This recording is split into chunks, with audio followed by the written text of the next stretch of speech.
Welcome, Climate Viewers. This is Jim Lee from ClimateViewer News at ClimateViewer.com with facts minus fear porn. I'm in my new office, and I hope you guys will enjoy this new setup. I know I am. I finally got my PC built, thanks to all of you Climate Viewers that donated.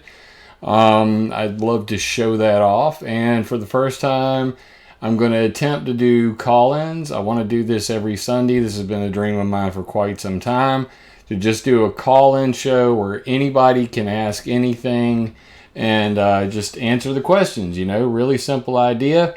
So I'm going to post the number in chat. I'm not going to take calls yet, but if you guys are down for it, you know, feel free to call in. It's going to be kind of exciting. So first off, I'm going to just remind everybody, if you haven't already, please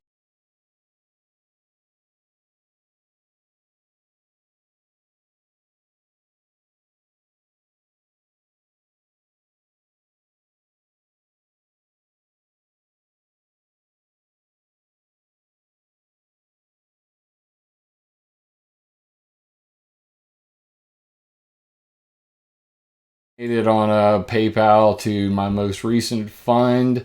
I had, let me get this up here real quick. I had basically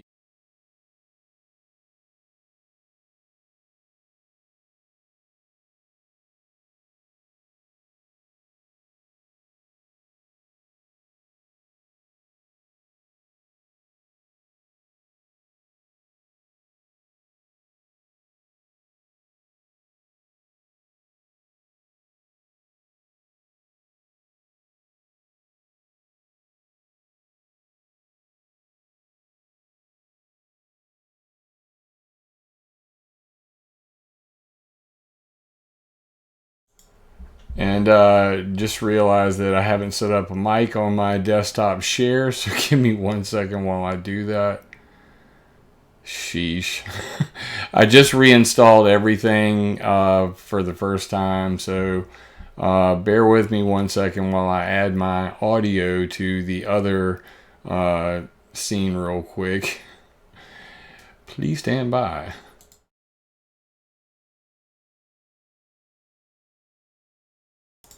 All right, you should be able to hear me now, right? Good to go. Yeah, that's a major fail. I'm gonna have to do that to the others too, real quick. So, uh,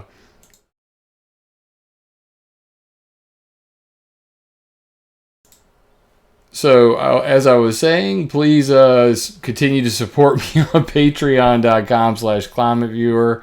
I appreciate everybody who does that, and you know, if you give a one-time donation on PayPal or GoFundMe, I greatly appreciate it. Everybody that helped me replace the computer, basically, you know, did that through PayPal. I'm going to show off the new computer. I'm very stoked about it. And like I was saying on the other, which you could not hear, 1 second.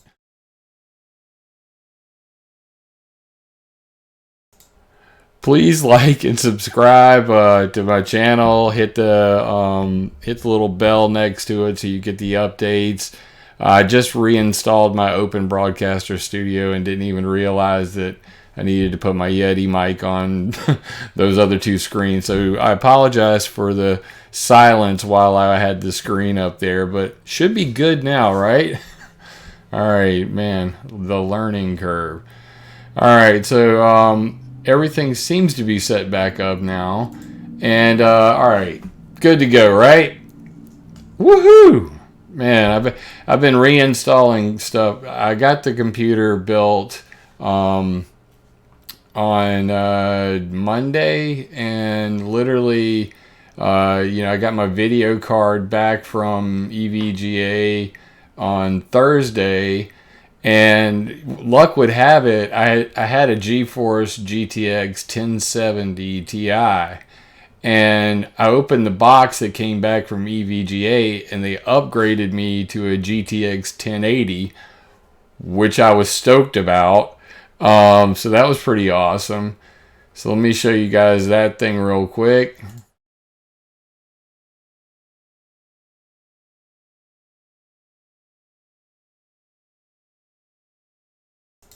So this is the new box, all beautiful and wired up properly with the new video card in it.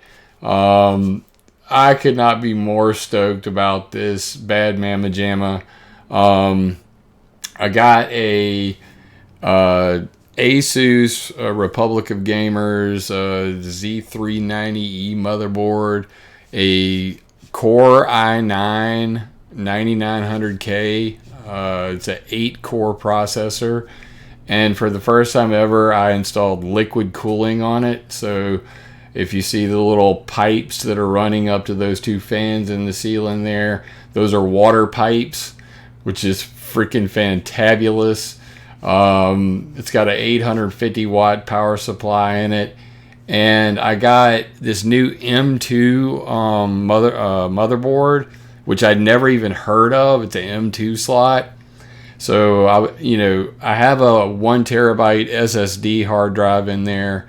It's up in the top right, but behind the video card, underneath a little heat sink, is like this stick of gum size hard drive. And just to give you an idea, the old motherboards, the big clunky ones, 3.5-inch drives, they would do like maybe 60 megabyte per second. The SATA 3 solid state drive that's up there in the top right, it can do about 500 megabytes per second. And the new M2 motherboard hard drive, which is that stick of gum that's actually on the motherboard itself, 3,500 megabytes per second. Oh my God. So I've been overjoyed about how fast this PC came out. Total price $1,200. Absolutely amazing. So I've been really blown away and blessed by you guys. I really appreciate everybody that donated. You have no idea how much faster this makes my coding, all of that sort of stuff. I'm working on the new version of ClimateViewer 3D right now, and where it was taking 5 to 10 minutes to rebuild the actual code itself to spit out a website, it's now taking like 30 seconds. Oh my God. Oh my God. So I'm very stoked about that. So back to this, and to give you guys a full view of the entire setup. This is my new office. I basically switched the entire house around this week too. So my daughter is in my old office, and I'm now in her bedroom. So I got a door so that I don't have to worry about my wife walking in the back door, jingling keys, and the dog barking and all that. And you can see my setup here on the screen. I'm gonna be making bumper stickers and t-shirts. That's on my to-do list.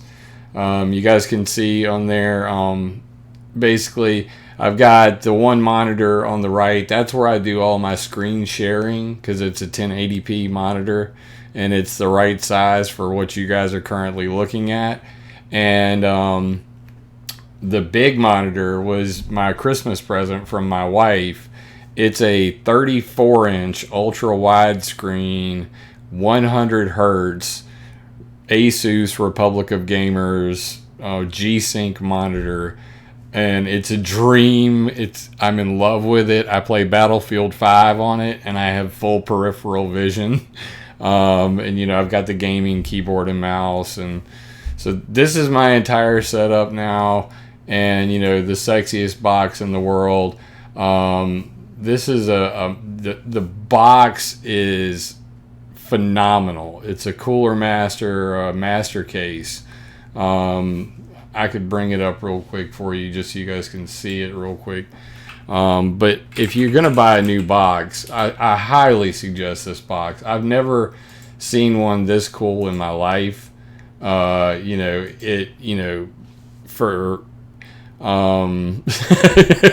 Stonely, I love you, brother. Definitely love you, brother. What the heck? Wouldn't you know, Amazon doesn't want me to log in. Interesting.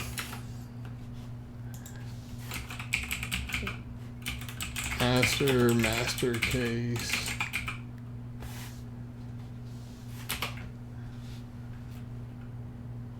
Where's she at? There it is. Say MC600P. Alright, there we go. Right there. So this case would make a Macintosh, Apple, jealous.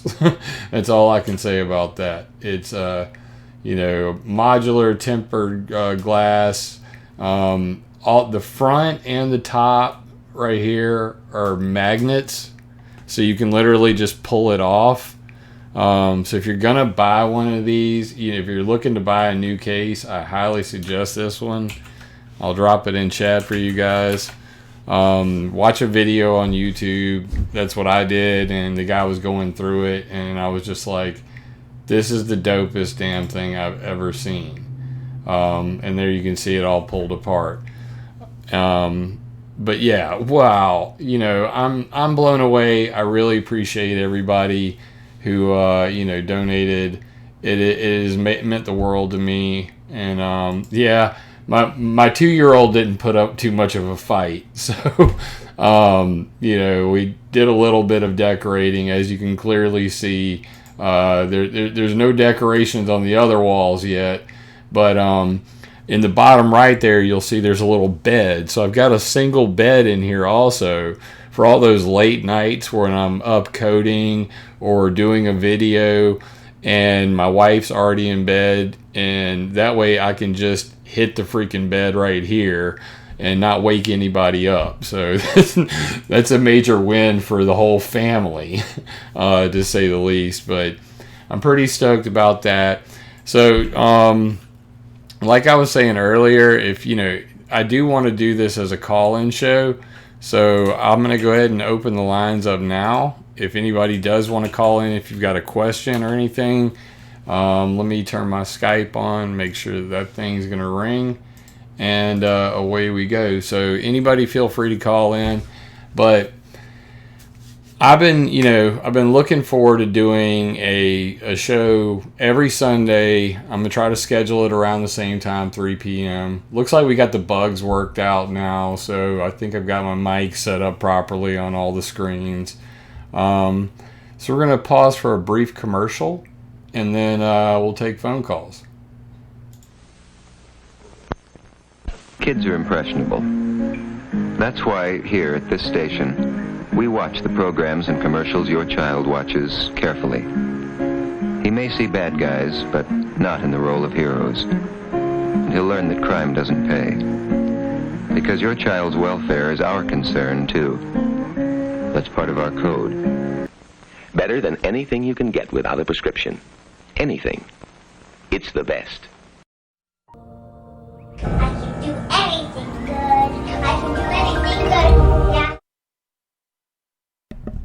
Alright, so like I said, there's a lack of actual discussion about all this stuff, and hopefully, if I'm going to continue to do this every 3 o'clock on Sunday, that's my plan. And that way, if people have questions about, because I know that people get overwhelmed by the websites. You got ClimateViewer.com, ClimateViewer.org, and WeatherModificationHistory.com. And I get phone calls all the time, from people who want to, discuss, the latest trend or ask more in-depth questions about, anything from chemtrails to geoengineering, HARP, all of that sort of thing. So if you're interested, feel free to call in. If we don't get a caller today, that'll be okay too. But that's what I'd like to do, is have a call-in show and just take people's questions.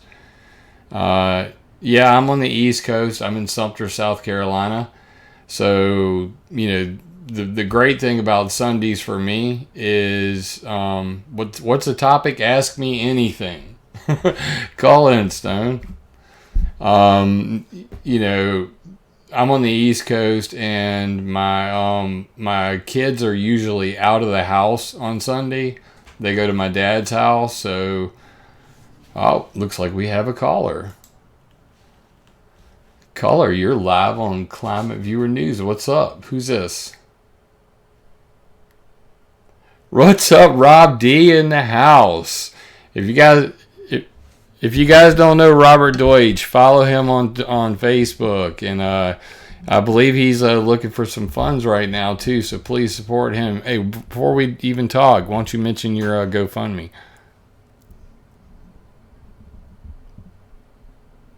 Oh God, they killed you.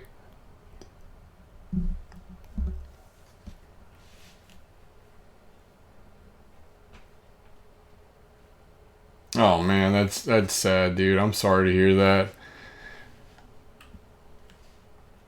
Yeah. Well, what's up with you, man? What you want to talk about?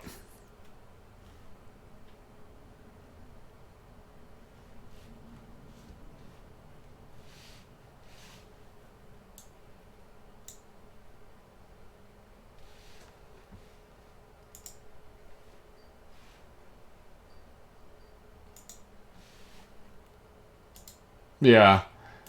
The guy 1574. Just give me a second. Let's let Rob finish up here, okay?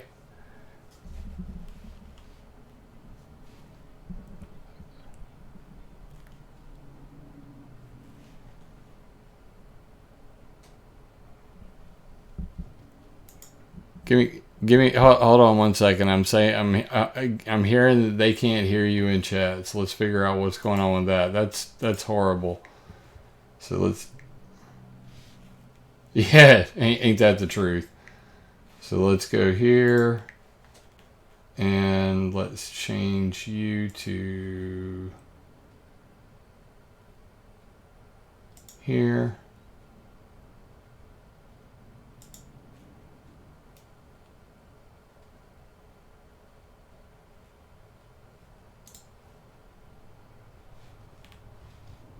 Yeah, I don't know why they're not hearing you.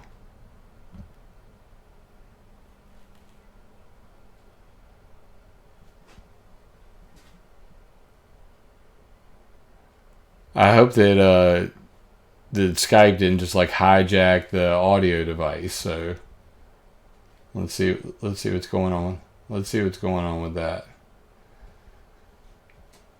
All right.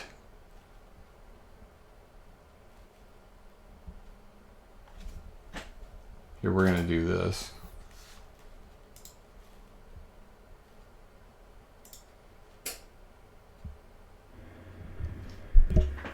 All right. Try now. Good evening, folks. Can everybody hear me and Rob now? Chat? Hello, everybody in chat land. Still no audio for caller. Yeah, it's going to take a second. There's a little bit of a delay. Then again, it's always ironing out to the loving it setup. Oh, I'm loving it too. Chad, let me know if you guys can hear him. I got my little ThinkPad because I keep frying my computer, so I just buy doo-doo ones. All right, so yes, it's working. Perfect. Awesome. So yeah, I just set you to speaker, and that'll fix that. Awesome, epic. All right, so, Rob, just tell everybody a little bit about what you do, real quick. Well, I'm fighting this general cold that's going on, and I've been traveling the planet for the past 3 years. Pretty much just gave up everything I own and just use a suitcase and give talks and meet with people and explain the geoengineering program and how we need to defeat the Paris Accords. Yeah. Well, I mean, I've been following you for quite a while, and you do work your ass off, man, and I appreciate you. Is there anything you want to promote? I mean, anything specifically? Well, I didn't come to promote. I just like talking with you, man. You're such a smart guy, and we were kind of on the same wavelength, and whenever I talk with you, I make connections about those people I'm learning from. I have a book and stuff that I'm selling to fund myself. I've actually got 2,200 of them in print. It's DUET. Spell your last. DEUTSC. Awesome. Yeah. Yeah. Just want to make sure everybody knows to be able to follow you on Facebook. Look him up on Facebook, everybody. What I'm going to do is I've got a link for my book. I got the second poetry book being typeset, and my geoengineering book, I'm hoping to have it ready to go within about a month. Because I've been working on it for quite a while, but every time I get an angle on it, they disclose stuff, and it kind of takes away my argument. Oh, that sucks, dude. Well, so I go on about it where it seems that everybody wants to be able to look at their cloud image and what's going on. So I'll do a book of them. Well, that's part of what I've been doing with ClimateViewer reports too. I don't know if you've seen that thing. Yeah, I've been following them actually. I love your feeds. Yeah, the ClimateViewer reports, for those who haven't tried it yet. Let me get that up on the screen real quick. Here, let me do this. And let me hop over here. And I'll show everybody at home what that looks like. So this is ClimateViewer reports. If you guys haven't checked it out yet, it's available. Just go to climateviewer.org and click on Earth Monitor, and you can see right here at the top it says Submit ClimateViewer report or view reports, and you can come over here and you can submit a report, and the reports look like this. This is somebody who's made a report from France, and they uploaded their own photos. So you can put your photos on a map and everything like that. Pretty epic stuff. Oh, that's a great shot. Oh, that'd be awesome. Yeah, so to submit your own report, you just hit submit a report. And then you can go in, you can put in a title and all of that. For me, I'm in Sumter, South Carolina, so I just put Sumter, South Carolina in there. Hit find location, and then it'll actually move the dot to your location and fill in location name. And then you add your photos down here, or you can add links. You can upload a photo. So that's my new computer. Put in external links. You can put in YouTube video links, and they will be part of the report. Website links. Make sure to check a category: Skywatch reports, freaky weather, electromagnetic, or news. Give it a title and description, and then hit submit. And that puts it in the list, and then you can view all of them like so, and you can see their... Oh man, that looks pretty epic too. Damn. Too many aerosols, brother, man. Too many aerosols. Oh, I'm telling you there are. You ought to see what I seen on the way over here to Turkey. Oh my God, it was a sea of EMF. Full interference pattern, straight like somebody combed the sky for over 1,000 miles. Yeah, man. Well, you be safe in Turkey, man. Where are you in Turkey? Just outside Izmir. About halfway down the coast between Istanbul and Bodrum. Well, don't get kidnapped while you're over there.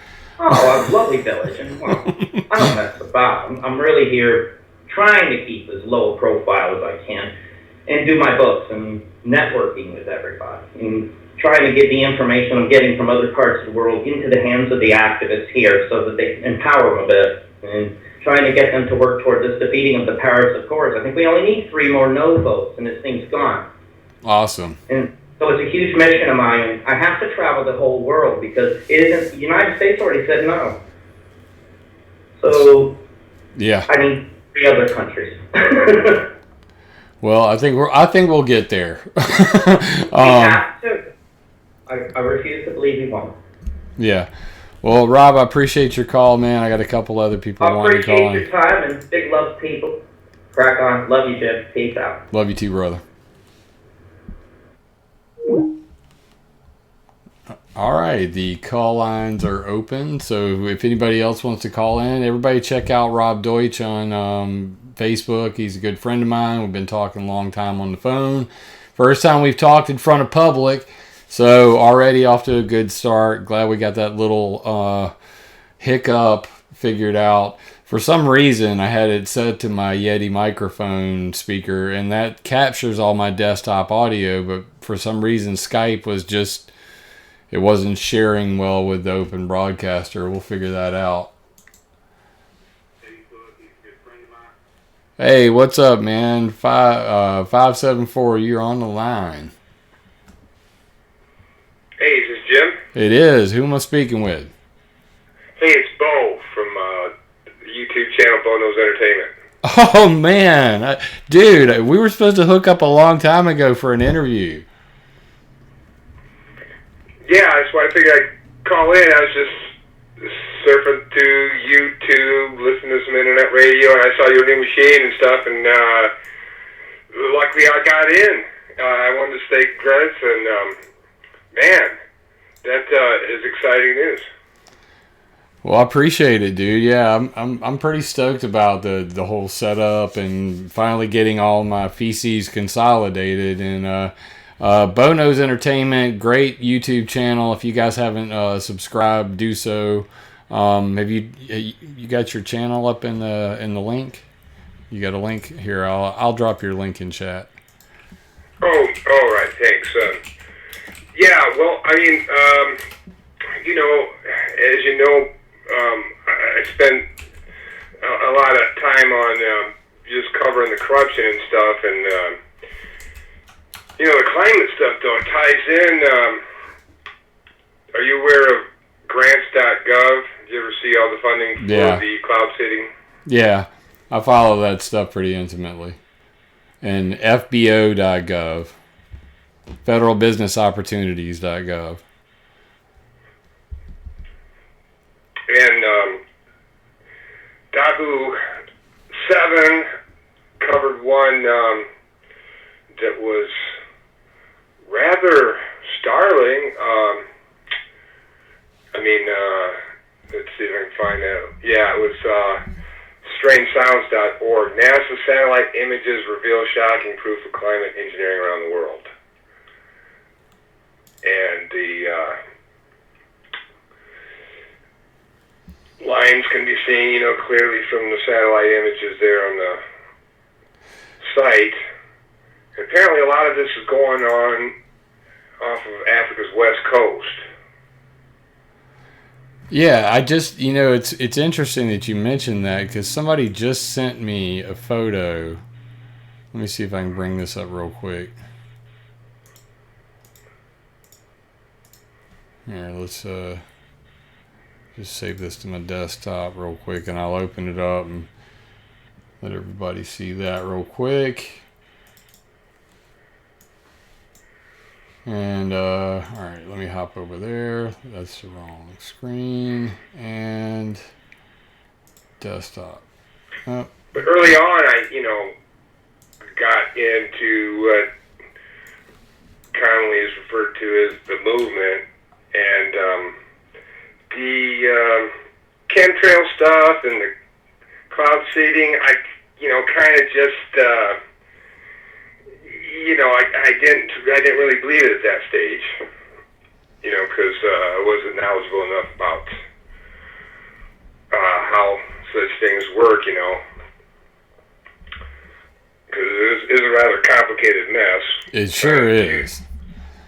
Well, I think that a lot of people, the term chemtrail is really part of the problem because, And I realize that too. I just do that out there because that's what people recognize. No, I know, and I still use it. Me and my daughter, we call them plane farts. But, honestly, the truth of the matter is that when you're talking about chemtrails, it's what's called a high-level descriptor. So, I mean, it's slave speak, is what, I like to refer to it as. And I have an article on ClimateViewer.com called The Anatomy of Slave Speak. And what it means is there are low-level and high-level descriptors. So a low-level descriptor is apple, orange, football. Well, not football, because that can mean two different things. It can mean soccer in some countries, but right. Apple, orange, things like that. We're going to agree on what an apple is. We're not going to, have much, to argue about. But then there are high-level descriptors like good, evil, God, government, chemtrail, contrail. These are words that can mean different things to different people and are subject to interpretation. So when you're talking about chemtrails, most people immediately assume if you say the word chemtrail, you mean secret government, depopulation, put your tinfoil hat on, you're a freaking lunatic. But you could mean, geoengineering. You could mean nanobots. I mean, I've heard it all. Some people say that they're not even planes, they're orbs. The newest meme is there isn't even jet fuel in the planes. But for me, chemtrails, if you break it down, is a chemical trail. But I specifically, when I talk about chemtrails, more goes towards sounding rockets and satellites. And the reason I do that is because these are actual chemical trails of trimethyl aluminum, barium, strontium, lithium, sulfur hexafluoride, and a whole bunch, cesium. They've been spraying these chemicals out of rockets and satellites since the 60s. So I was in an argument on Twitter with Fox News meteorologist Paul Delgado. And I was like, well, yeah, swear to God, you can go look at it at ClimateViewer. And Paul Delgado's like, there's no such thing as a chemtrail. And I was like, well, you've never seen chemtrails from space. Do you even know what a sounding rocket is? And I swear to God, Chris Fallon, the director of HARP, stepped in and said, sorry, Paul, on this one, Jim's actually right. These are real life chemtrails. There you go. It's getting out because of your work and others, Yeah. And the definition thing is, I'm glad you're on that because it's an agreement. We have our own agreements with ourselves, what we think a definition of the word is. But, for a larger body of people to have that same agreement, it's got to be well defined.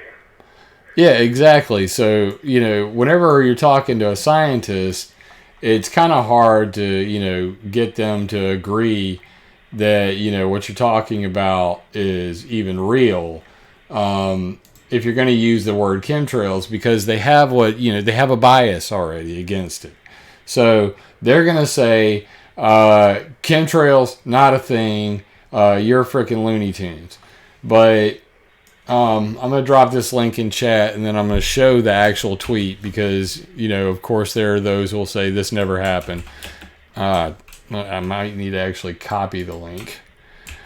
All right, so let me come over here. I'm going to drop this link in chat. And this is from my website, Aluminum, Barium, and Chemtrails Explain Just the Facts. So let me blow this up to full screen. Now, what you're looking at right there, that is a trimethyl aluminum chemtrail. So that's actual aluminum sprayed out of a sounding rocket and what it looks like. But, to be very clear, is there barium and aluminum in jet exhaust? Yes. Even the IPCC, if you go to their reports, you'll see that they have a section on metal particles, and they say aluminum and barium are estimated to be in the parts per billion. And there it is, the report, aviation and global atmosphere, and you can see the chemtrails there, or the contrails, or the plane farts, whatever you want to call it. But you can download the reports and stuff. But this is straight from the IPCC. And then just recently, Ulrich Lohmann, she did a test on jet exhaust, on the flight line. And she said the detected metallic compounds were internally mixed with soot particles. The most abundant metals in exhaust were chromium, iron, molybdenum, sodium, calcium, and aluminum. Also detected vanadium, barium, cobalt, copper, nickel, lead, magnesium, manganese, silicon, titanium, zirconium. So, and this is from the paper Chemical Characterization of Freshly Emitted Particulate Matter from Aircraft Exhaust Using Single Particle Mass Spectrometry, and dated 2016, so it's relatively recent. So is there chemicals coming out of the planes? Yes. Is it? And none of them seem like they're any good for you. Oh, they're not. You shouldn't be breathing this stuff. But, and that's why, I went to the EPA hearing in Washington, D.C. and complained about it, because basically Obama and company were trying to, regulate greenhouse gases coming out of planes and not metal nanoparticles and cloud creation. You see how I did that? Cloud creation. Yeah. I didn't say chemtrails. I did speak about chemtrails. I said, do a search on the internet for chemtrails, and you're going to see millions of concerned citizens. So why are you guys up here for the first time in history trying to regulate the airline industry on freaking, greenhouse gases, but doing nothing about metal nanoparticles or making clouds? But you can see right there, this is from the jet fuel. There's the aluminum in the jet fuel, strontium in the jet fuel, titanium in the jet fuel. But that's not even the point. And I go on, they're now using biofuels for contrail control. So this is a great one right here. And you can see right here, nanoparticles increase biofuel performance. This is in jet fuel. Jatropha biodiesel, a fuel derived from crushed seeds of the Jatropha plant, water and a surfactant, then blended in different proportions of alumina nanoparticles. Nanoparticles should be used judiciously because they tend to entrain in human bodies. So, even as they're talking about putting these aluminum nanoparticles in the biofuels that they're putting in the jets, they're like, oh, by the way, we should be careful about this because it's going to get in people's bodies and make them sick. But, and, barium is in, corrosion and rust inhibitors, detergent, anti-smoke additives in fuels. It's in jet fuel, according to the CDC. So, but this is the one I was talking about. Chris Fallon is the director of HARP.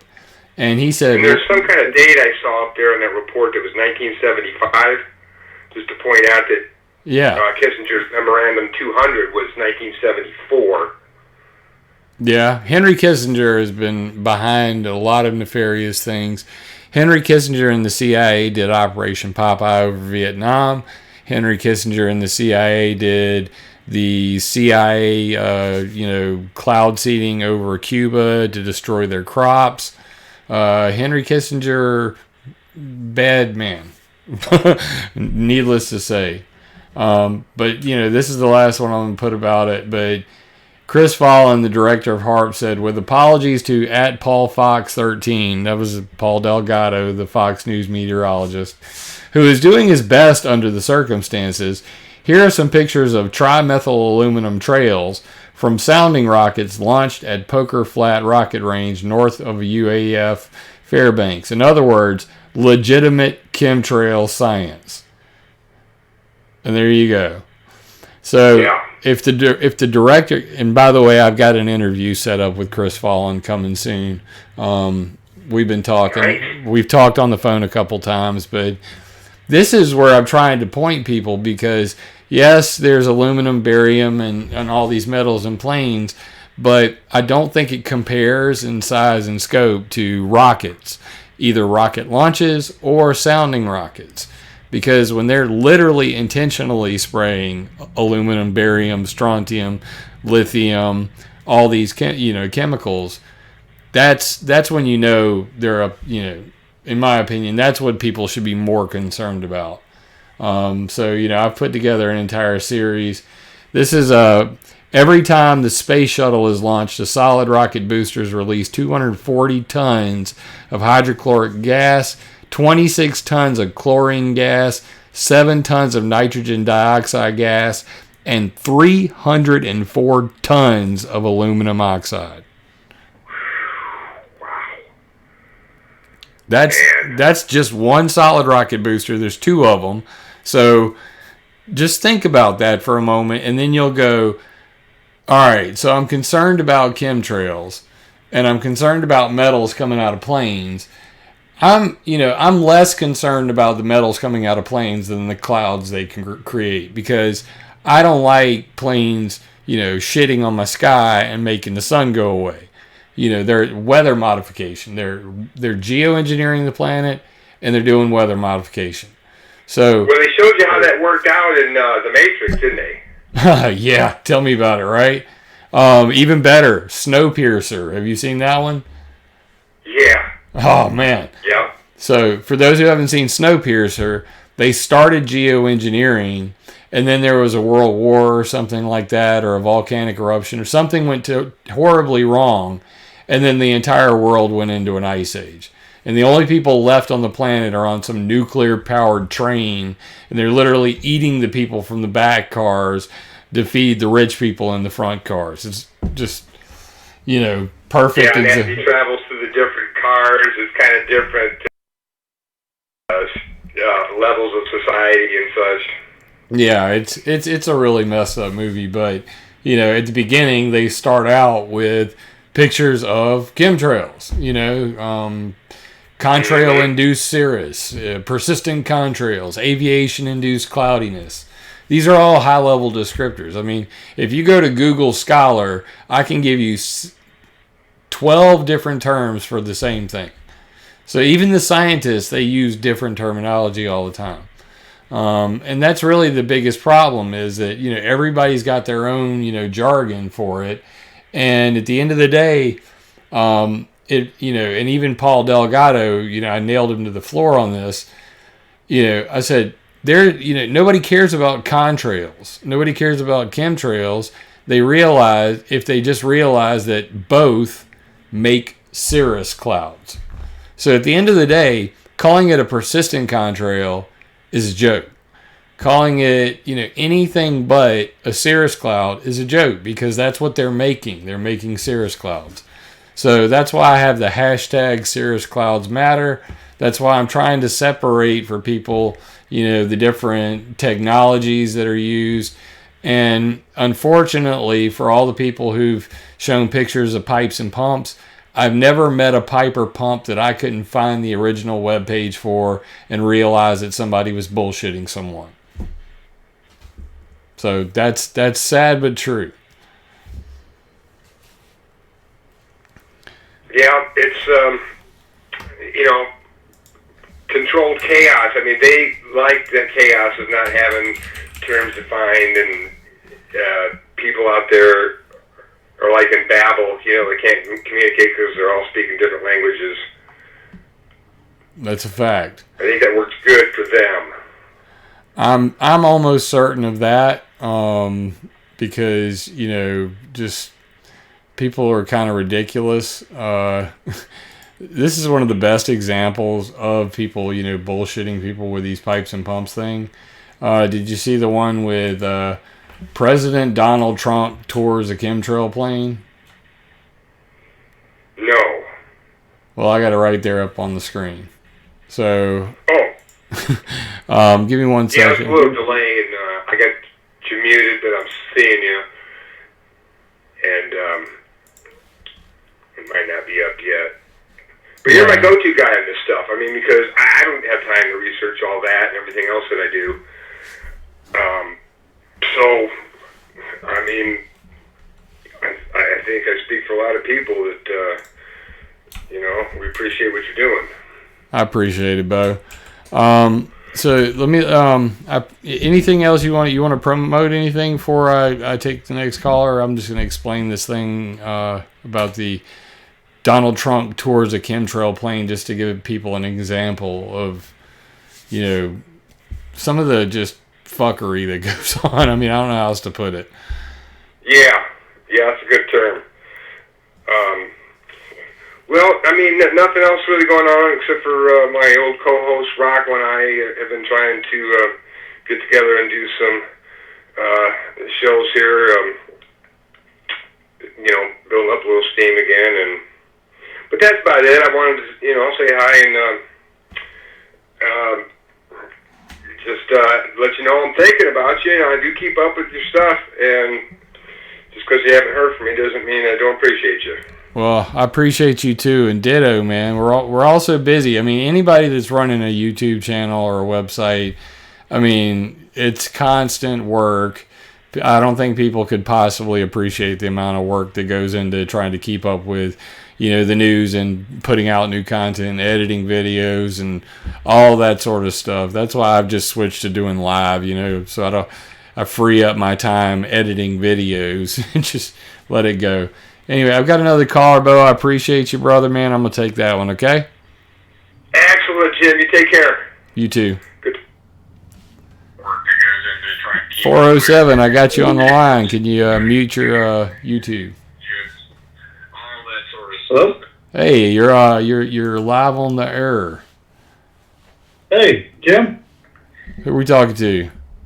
Oh, this is Dan. I'm first time ever doing any of this. I just wondering. I just started kind of getting into this whole chemtrail thing, and mainly it was last month. I had witnessed something. I live about 12.83 miles away from NASA's favorite launch pad here in Florida. Oh, yeah. And on the day of a launch, when they usually shut down the airspace for 30 miles around, I noticed planes coming in the same exact flight path over and over every 10 to 15 minutes, and it'd be two planes flying wingtip to wingtip, and then one flying behind it. Like I said, they usually shut down the airspace. So I made a video of it, and then, I noticed that for the rest of the week, we don't get typical air traffic right around here. And for the rest of the week, I mean, we just got bombarded. And until it was like Saturday, you couldn't see the sun anymore. You see all these, what do they call them, sun dogs, those little rainbow blob clouds all over the place, Yep. And so I finally decided, okay, time for me to, I guess, start putting some stuff on YouTube. And I'm just wondering, what's the best way to combat the trolls? Because I've got guys on there that are, like, oh, I can prove you wrong and this and that, and I'm not sure that what I saw was normal. I could drop a link to. I'm not trying to promote myself. I don't really, I'm not doing this for money. I run a business and a family, so it's not really something where I could get into doing a full-time YouTube thing. But I am interested in, being active in this because, I'm concerned about my family, So just looking for tips on, the best kind of shut them down with a link to a government document or, something like that. Well, I've created a FAQ, and it's on ClimateViewer.com/Cirrus Clouds Matter. Yeah. And it'll pretty much give you some questions and answers. The commonly asked questions, like they'll say, well, it's just a condensation trail. Response. Right. Condensating on what? Right. Things like that. The frequently asked question pages are all available on the main menu of ClimateViewer.com. And you can see that I've got one for geoengineering, one for HARP, one for chemtrails.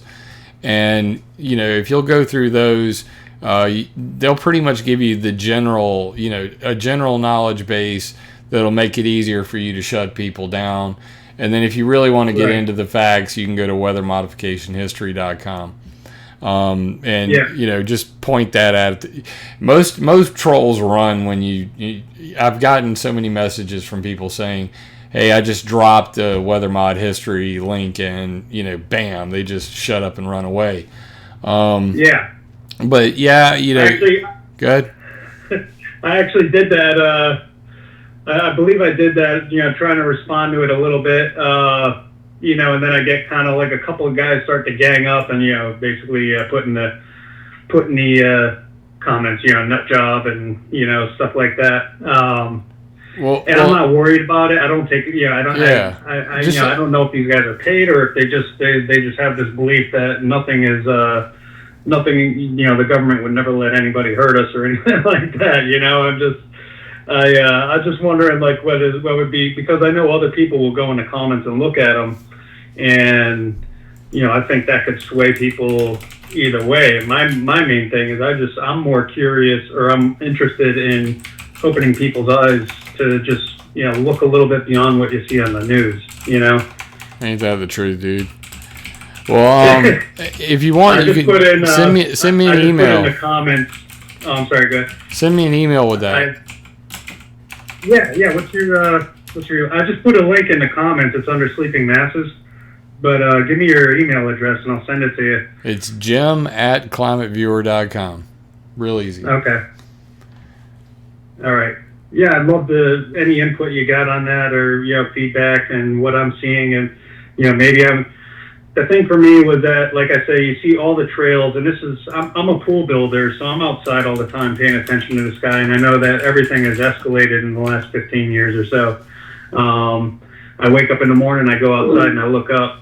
The thing that got me was, this is the first time in my life where I saw just, again, the repeated flight path where the trail would stop in the same spot every time. And I know, they have, you have atmospheric and humidity conditions and stuff like that, but it kind of seemed like it was a blatant in-your-face type of thing, So I don't know.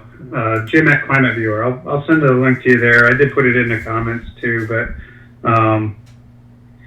I'm just wondering, like I say, being new to this, I always, I just, I'm not sure if what I'm seeing is actually a natural thing, but like, again, 30-mile airspace shutdown on the day of a launch, and they're, right up to the launch, they're, doing this flight path, just kind of made me think it wasn't normal. Yeah, you'd think they'd have the airspace shut down, but yeah, I mean, if you're checking the flight trackers and you're seeing white unmarked planes, it's military, and that's where everything could be completely different. 90% of the time I'm talking about commercial flights, Delta, Southwest, and how they make clouds. But when you're talking about military, I have military documentation on why they want to create cirrus clouds, how they do it. It's with carbon black dust, and all that stuff. And so it's just, even there's a separate issue between, military operations and then commercial aviation pollution. And I try to distinguish between the two, especially when talking to scientists and meteorologists. Dan, I appreciate. Is there a website I can go to see, like, past? Would it be possible to look back up to like December 4th to see flight traffic? Yeah, if you go to climateviewer.org and click on the Earth monitor, it's on the top menu. Yep. There are several different flight tracking websites available there. Oh, okay. And I can look back in history? Yeah, you should be able to go back and check flight paths from the past. There's a couple of them that you can. Okay, Jim. I'll stop running my mouth now. Nice talking to you. I love your work, and thank you, man. Look forward to seeing more stuff from you. Thanks. Awesome. Have a good day. All right, before we take the next caller, I want to get through this one example of a chemtrail, pipe pump that I, can prove is some bullshit. So this was pretty popular. Donald Trump tours chemtrail plane, promises to terminate program. And they have this photo of Donald Trump, and he's on a plane with all of these pipes and pumps, and everybody has seen these many, many times, okay? These photos float around on any website, video that talks about chemtrails. So I wanted to find where that came from. And it turns out on Twitter, you can see right here, President of the United States, real Donald Trump, with employees celebrating the brand new Boeing Dreamliner in Charleston, South Carolina, right down the road from me. And you can see the photos. Here's all the people looking at the 767 Dreamliner. And, this is where the Donald Trump photos came from. And there's the original photo, stated 17 February 2017. And so this is him touring a Boeing Dreamliner, which is, at the factory, and is going to be flight tested. So for those who don't know about flight testing, this is what it looks like. Take a peek inside the 747-8 test plane. And what you'll see is this is also at the Boeing plant. And if you scroll down just a little bit, and I'll get to it. There's a test plant, and then, oh, look, there's all those chemtrail devices that everybody talks about. What these are called ballast tanks. And ballast tanks, they're for rapidly moving water around the vehicle to simulate, an extremely obese person changing seats, 10 people running from the front of the plane to the back of the plane, luggage shifting in the cargo bays. The idea is, it says right there, water ballast tanks used to control center of gravity during test flights. So that's what Donald Trump was walking between. And these are used to make sure that the plane isn't going to tip over or act funky whenever, they're basically testing a flight. So a lot of people will use these photos and then say, these are chemtrail pumps and pipes. And nothing could be further from the truth. But this is just an example of, a reporter who took a photo of Donald Trump at the Boeing, site. They turn it into this. Donald Trump tours chemtrail plane. And then it makes my life hell because I'm having to answer all these questions, from people going, those are freaking ballast tanks. I'm eventually going to do a video where I, basically take all of the bottles that I've seen. Most of them are flame retardant, fire suppression, oil dispersants, adulticide, like they use the U.S. Air Force aerial spraying unit that kills mosquitoes. Every time somebody sends me a photo of one of these things, I go and I scour the internet till I find the original place it was posted, read all about it, and turns out they were all bullshitting. So that's just common fear porn. So it's kind of hard for us to talk seriously about planes making clouds if people are constantly making an ass out of themselves by, using this stuff. So that's what I wanted to say about that. Anyway, I believe my homeboy Barry Prince just called in, so I'm going to call him back. Let's call him real quick.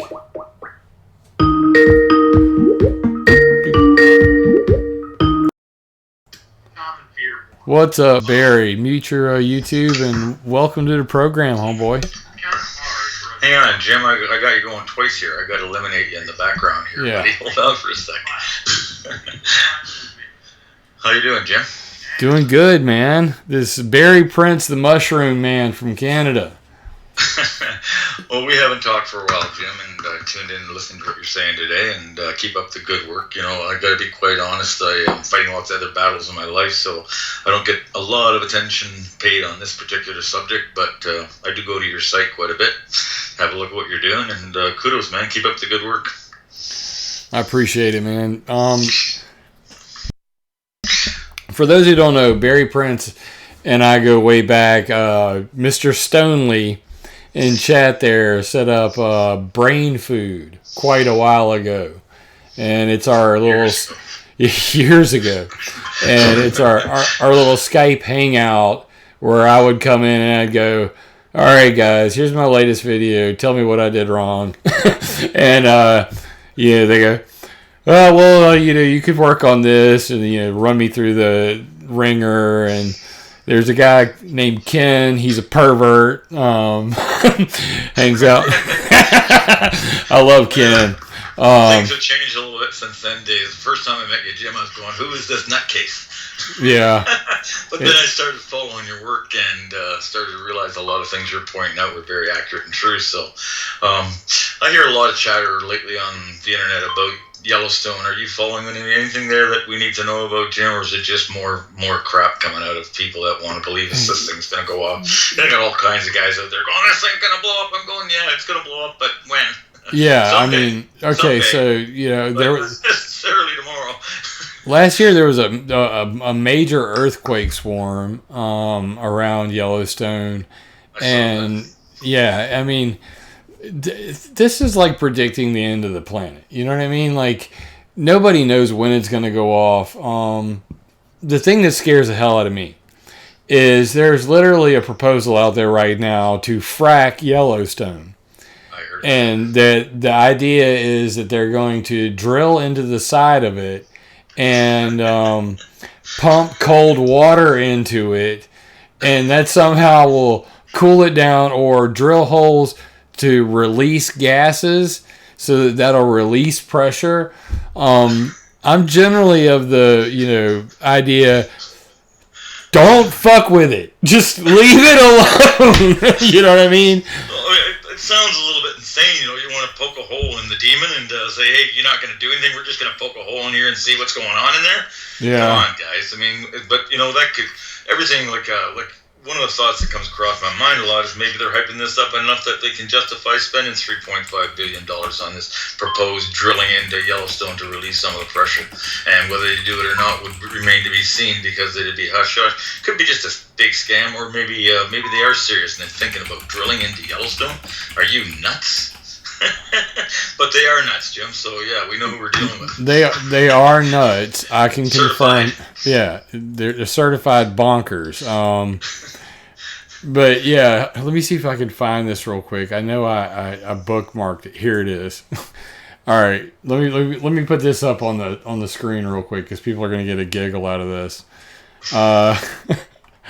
All right, where is it at? This is freaking hilarious. So, this is geoengineering and Yellowstone combined. You can't make this shit up. All right, so this is from Ken Caldera's geoengineering group, okay? And it goes like this. Let me put this over here. Supervillains take note. How feasible is deviously inducing a volcanic eruption? Andrew Lockley, the guy who posted this, is the forum moderator for Ken Caldera, the geoengineers geoengineering group. I will drop this link in chat. I'm sure people are dying to read this. But this is about as funny as it ever gets. So they're talking about, geoengineering solar radiation management is the idea that we would spray sulfuric acid or, particles in the sky to block out sunlight to cool the planet. And the idea is to mimic what volcanoes do naturally. So naturally, on the geoengineering group, they would say, this is in triggering volcanoes, AGU. What could trigger an eruption? And they go on, and they got all this sciencey stuff. But the quote of the year is right here. The first step in triggering a volcano is hire a good lawyer before you think about making a volcano erupt. It just doesn't get any better than that. So whoever wrote that, kudos to you. That was written back in 2014, and the post was originally from 2012. But I used to debate Ken Caldera and company over on their on his geoengineering forum, and I've got multiple posts on there where you can see me arguing with him and Mick West and a whole bunch of geoengineering scientists. But that one tickled me shitless. The whole idea that we would intentionally set off a volcano to cool the planet. One that could kill all life on the planet. Yeah, ever experienced the same kind of eruption it did 600 and some odd thousand years ago, and the amount of Earth that would be displaced into the atmosphere, we'd all be dead in 3 months, and that's a fact. So let's hope we don't see it in our lifetime. Well, at the very least, it would cover everything from Yellowstone to the Appalachian Mountains in ash, and several feet of that, if not hundreds of feet in some cases. So yeah, it would be pretty much the end of the United States as we know it, and shortly thereafter, more than likely cloud the skies to such a great extent that crops would fail, and then the one downside that nobody ever talks about with this whole geoengineering and sun dimming problem is mold, and I think you know a lot about mold.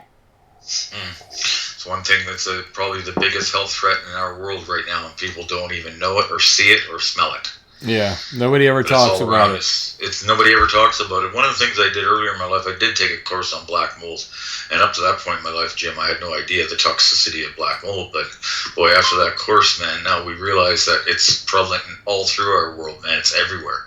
Any place you have two wood surfaces touching each other and you add water, you're gonna have black mold. That's a fact, dude. I've torn out a lot of black mold myself. With you, though, Jim, today. Yeah, good. When you finish talking, well, I've been involved with really spreading the word about industrial hemp products for the last year of my life. I got involved with a company out of Calgary, and we have now secured a building contract for one of the reservations up here, where they've looked at the products, had a meeting about it, and they came up with the same conclusion that just about anybody that really takes a serious look at hemp based building products, that it is absolutely a no-brainer. So if they embrace this product, of course, we have probably, I think, 13 reservations around the Terrace, BC area. And if they embrace it, of course, the rest of them are all going to be talking and looking what they're doing. But they went to the company, looked at the stats, looked at all the properties of industrial-based hemp as opposed to normal building products.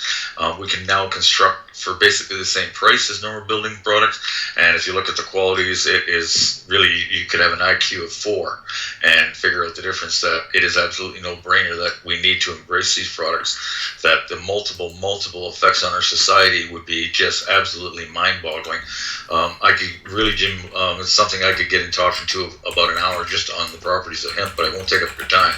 But the fact that we are starting to make inroads now with people, and they're actually looking at this, and they're looking at the product, and they're going, wow, this company just hired 12 people and bought $2 million more of equipment to start to keep up with the orders. They're being inundated right now with orders. Company's called justbiofiber.com, and they're based out of Calgary, Alberta, guys. Go have a look. Incredible step forward in what we need to do. I agree with you on that. They even had one, I think it was called the Kessel, the hemp car. Have you heard about that thing? Well, Thomas Ford actually built a car out of hemp in I want to remember the year because I don't want to say something that's not false. I believe it was 1928 or 26. He built a car completely out of hemp. Henry Ford was going to power all our automobiles with an ethanol-based, hemp-based fuel. We would have never had oil in our world had the oil guys not come along and put a stop to what Henry Ford wanted to do. That's a historical fact, guys. Look it up. And if you think about that alone, that statement alone, when we use hemp as a fuel, we do not produce the carbon that you do with oil. All this damage done to our planet by oil would have been non-existent. We can produce all our products now out of hemp, and the sooner we embrace it, man, the sooner we give the planet a chance to survive. Because I'm not down the rabbit holes quite a bit, Jim, and I know you are. I think I'd be safe in saying that the planet is in a lot of trouble right now. A lot of trouble. Well, and if we don't turn it around, then we're not looking at a very bright future. Well, it's funny that you mentioned that, because back in 2012 on my old website, I wrote an article, this is April 5th, 2012, Make Hemp, Not War. And, talking about how DuPont and the forestry industry made hemp illegal because, they want, whoa, what is that? Don't ever. I just had something come banging across my computer saying virus found. Oh, gotta love that. But basically, if you look at the history of it, why cannabis is really illegal, why hemp is illegal, and, the whole marijuana assassin of youth, and, the marijuana... Reefer madness. Yeah, and reefer madness, I've got a link. Reefer madness is right here, but for some reason the YouTube embeds aren't working. But regardless, yeah, that's reefer madness right there. And then they had these marijuana stamps. I don't know if you've ever seen these. Drug tax paid. And, there's a whole bunch of those. But what I wanted to show you was this thing. Let me go past all these right here. Popular Mechanics Magazine, 1938. New billion-dollar crop. And what is it? Hemp. And they were talking about how hemp made America great originally. That this is, farmers back in the 30s grinding up fields of hemp. And, it's amazing to me that we've come so far, but that was America's number one cash crop at one time. It was, and if you look into the history of hemp, you'll find out it's been used all through our history. It's been used by the planet for thousands of years, and along came the Industrial Revolution and cottons and plastic and oil and all the other great stuff they gave us, and away went hemp. And boy, now we need to bring it back more than ever, Jim. If you study the effects of hemp on when it's grown on land that contains very high levels of toxins, you'll see an incredible detoxifying properties of the hemp plant, the way the root system works, how deep it goes. I forget the name of I should know this because I've talked about it many times, but the primary root, actually an 8-foot plant can have up to a 10-foot root if the soil conditions are right. And they've done multiple testings on contaminated soils after having it being exposed to industrial hemp and found those contaminants are virtually gone.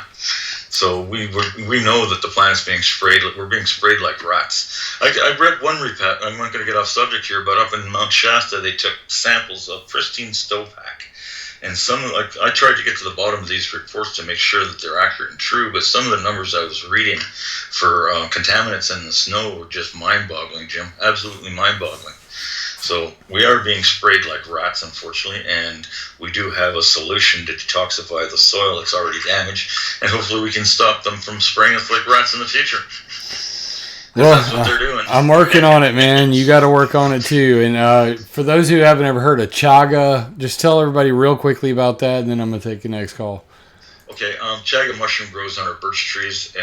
Ideal conditions for growing chaga are very, very cold conditions. So that thing said, the best chaga in the world comes from Siberia. Second best chaga in the world comes from Northern Ontario. And the third best comes from British Columbia. Chaga has the highest antioxidant properties of any plant known to man. It's classified as a superfood. Will detoxify your body, restores your DNA, attacks free radicals in your body, attacks fungus, documented over and over again to attack and kill cancer. I've been using it for about 5 years now, Jim, and my body feels like I'm 40 years old, and I'm 64. So I'll let you go. Thanks for having me in, but always nice to chat with you, and I want to get you back on my show here. I will. Sometime in the near future. Okay? And we'll continue this conversation, my friend. All right, brother. That was Barry Prince, everybody. 253, you're on the line. What's up, man? Well, I just wanted to ask if there was any way that we have a plan to go forward and make a change. I have a plan. It's called the Environmental Modification Accountability Act. Have you been able to check that out? And how do we plug into something like that? Well, it's really as simple as, getting support for this and taking it to the State Department, and they take it to the United Nations Security Council, and then we do our part by building sensors. And let me bring that up on the screen. It's available at climateviewer.com/nmod, ENMOD. And the general idea is, a draft legislation to end atmospheric modification without notification and sensors to detect weather warfare. So the problem that we have currently is that there is no way to detect rogue geoengineering, weather modification, things like that. I think I can hear myself in the background, so if you can mute your YouTube. But basically, this is several three parts to this. Obviously, transparency and verification. Transparency, create an international registry of atmospheric experimentation. Make sure that everybody worldwide, if they're going to screw with the sky, they have to report it in advance. That way, if anybody gets hurt, you can sue them in a court of law. And that is available on the internet live, and they must tell you in advance. Second part, build sensor network to detect anybody who didn't tell us they were going to, modify the weather. So NMOD is the weather warfare ban of 1978. And since 1978, they've never created a way to, actually catch somebody in the act. So that's the problem that we have. Is we have a ban on weather warfare, and you can see that right here on weathermodificationhistory.com. The Environmental Modification Convention NMOD weather warfare ban. And basically what it bans is, I'll scroll down, any technique for changing through the deliberate manipulation of natural processes, the dynamics, composition, or structure of the Earth, including its biota, lithosphere, hydrosphere, and atmosphere, or of outer space. Each party of this convention undertakes not to engage in military or any other hostile use of environmental modification techniques having widespread, long-lasting, or severe effects as a means of destruction, damage, or injury to any other state party. So, even though this is on the books, it doesn't ban weather modification. It doesn't ban geoengineering. And it only says widespread, long-lasting, or severe. So, which then have to be proved over and over and over. Right. So that's our main problem right now, is that even though this is on the books, and you can see right here, here's the actual photos of the hearings they had, and that's from the United Nations, and these are the people that signed it. So not everybody in the world even signed the weather warfare ban of 1978. Some people only signed it, and of course, China, Russia, and America signed it. So you would think that that's a good thing, but if you really look at it, I have a presentation here, and it's several slides. You can go through it, but basically I explain an idea whose time has come. Weather warfare is illegal, but it's undetectable. Why we need to do it, because China, Russia, and America are in a weather war. And, the 10 technologies that they can use to do weather warfare.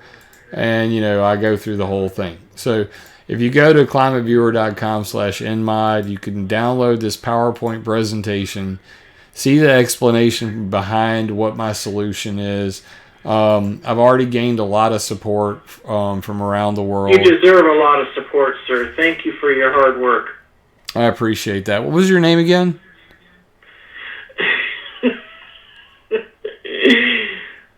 My name is Lancelot Dufresne.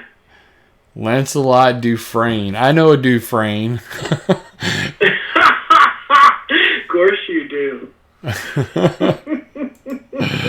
Well, thank you very much for all that you do, and I appreciate the direction, and I will take action, and I'm behind you 100%, Guy. I got to tell you.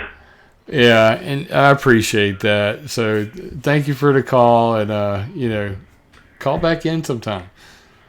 Well, you betcha. Thank you so much. Bye-bye. I appreciate it. So I want to just explain this one slide, because a lot of people are like, why not just ban weather modification altogether? And that's ideally, in an ideal world, that's what we would do. I would like that there be no weather modification whatsoever. But bans do not work. Above ground nuclear warhead testing is illegal due to the Limited Test Ban Treaty, yet North Korea tests nuclear warheads. It's first example. Best case, build sensors to catch bad actors. More details on that in the verification section of this presentation. Too big to fail. Weather modification is over a century old and is a multi-billion-dollar industry. Stock markets and insurance companies bet on weather and ensure their bets pay off with this technology. Steve Mercer, I always appreciate you, brother, man. Thank you for the super chat. water-strapped states will not give up this technology. So try convincing, Colorado, California, the people who are doing the weather modification to stop, and they're going to go, but what are we going to do for water? And then the final reason, humans control. Unfortunately, it's in our nature to control everything, land, rivers, oceans. Why would the sky be any different? Though I would prefer no weather modification at all, men shall dare in the name of progress. Therefore, we need transparency. So this is my pragmatic solution to weather modification. Transparency is a start. Transparency may result in public outrage or acceptance. We need to start with disclosure. Knowing is half the battle. So at the very least, if this legislation gets passed and then people are required to tell us before they screw with the sky, then at least more people in the public will know that this is a real thing.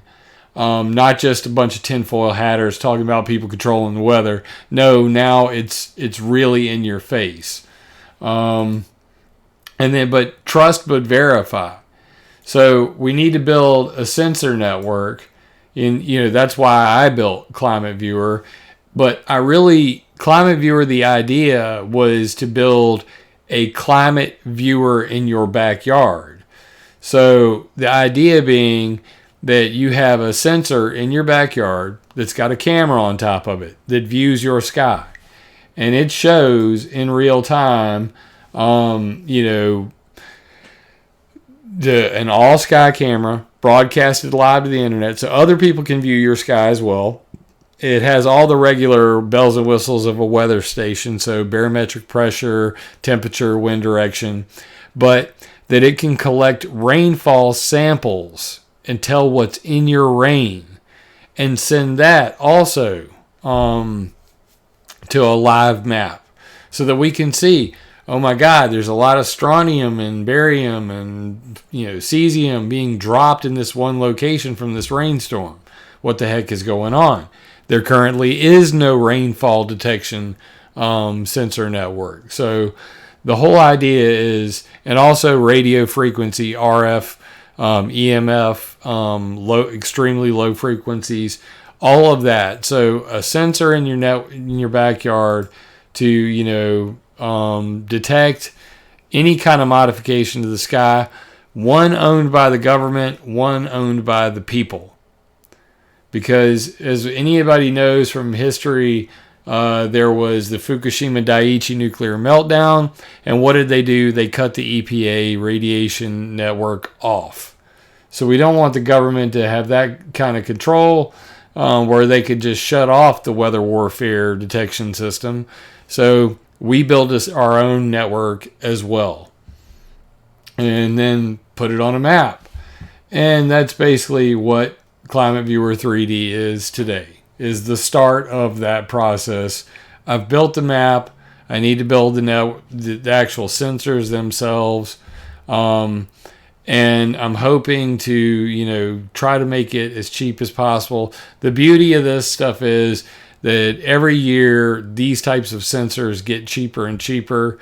I'm looking at like a Raspberry Pi controller, with a plug-in socket, so you can get just a rain sensor, or you can get one with the rain sensor and the camera, or you can get the Big Daddy that's got all of it.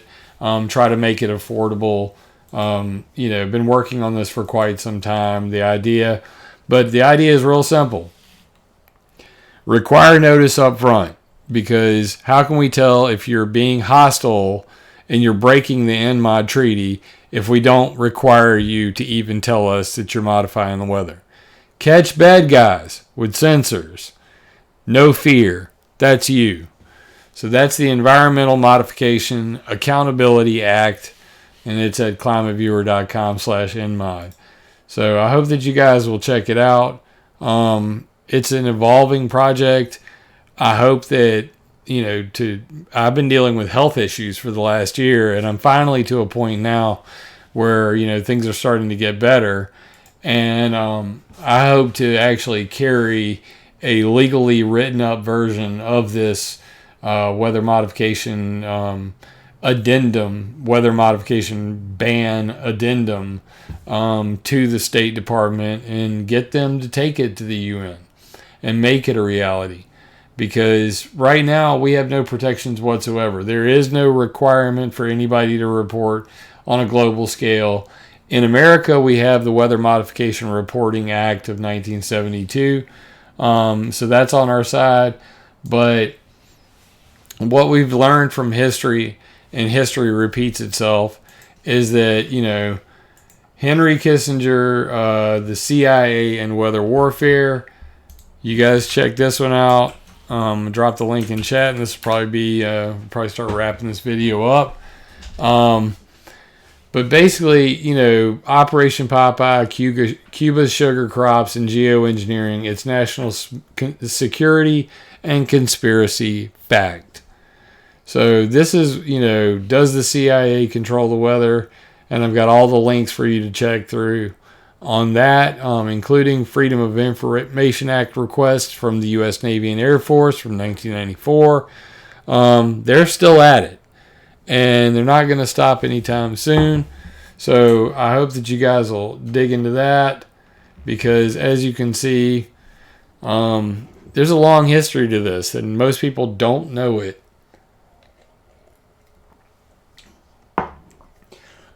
Excuse me. My throat had completely dried up. And that, they're not going to stop anytime soon. And, before we get to 2025 and owning the weather in 2025, we've got to realize that the military, they know that there's an NMOD ban. They're still working on weather warfare. And all the proof you need is right here. In this Joint Army Air Force presentation, Weather Modification Test Technology Symposium 97. And I'm going to scroll down to just the important parts. Oh, there's HARP. Carbon black cloud seeding to increase precipitation, muddy dirt roads, decrease tractability, flood fields, decrease troop comfort level, decrease tractability by snow or freezing rain, decrease precipitation, dry out roads or fields for improved tractability, deny fresh water to troops in semi-dry regions. And you're not going to believe what's on the next slide. Increase cirrus cloud cover. Weather modification using carbon black dust. Why would the military want to create chemtrails, to create plane farts, to create cirrus clouds? To deny visual satellite or high altitude reconnaissance. Decrease light level for nighttime operations. So, spy satellites in space, we can create clouds, we can block that. If they're over in a battlefield, let's create chemtrails over the battlefield, create cirrus clouds, makes it darker at night. That way our night vision gives us a distinct advantage. There are other reasons why the military would want to create clouds. I can't do them all in one video, and I'm running out of breath here. But look at the history. If you go to weathermodificationhistory.com, if you look through, some of this information, what you're going to realize is part of it's pollution, part of it's nefarious, and nobody's really telling you the whole story. So that's what my goal is to try to separate fact from fiction and not bring you fear porn. And I appreciate everybody who called in today. Greatly appreciate all of that. And, I would also, ask everybody to, if you got questions next week, I plan on doing this again. 3 o'clock p.m. Eastern Standard Time, every Sunday. Looks like we got all the bugs worked out, so maybe it'll go a little smoother next week. And I'm going to try to figure out how to not use my speaker for the people calling in, but that's something I can do testing later on. So I'll harass you, Stonely, get you to do some testing with me so we can make sure everything's recording properly. But thank you to everybody who's stuck around for this live chat. I think that for a first try at this, it went pretty well. And I hope that you guys will continue to search for the truth, because the truth is out there. And, you know, I'm always looking. So if you guys have something that I missed, or you see something I did wrong, or needs correction, or some breaking news story, always hit me up, jim@climateviewer.com, or join our chat. Chat links in top of climateviewer.com on the Discord chat. And please continue to support my work at patreon.com/climateviewer, or a one-time donation at PayPal or GoFundMe. Please subscribe to the channel. Tell others about it. If you're looking for the channel and you can't find it, it's Jim Lee Climate Viewer. Because if you just put in Jim Lee in the search, you're going to get the artist who draws Spider-Man and shit. So Jim Lee Climate Viewer. But that's my YouTube URL, Jim Lee-Climate Viewer. And I appreciate everybody sharing that out. So, love you, mean it. Remember that, knowing is half the battle, and with information comes power, and with power comes great responsibility. So all I ask is that you guys remember to attack ideas, not people.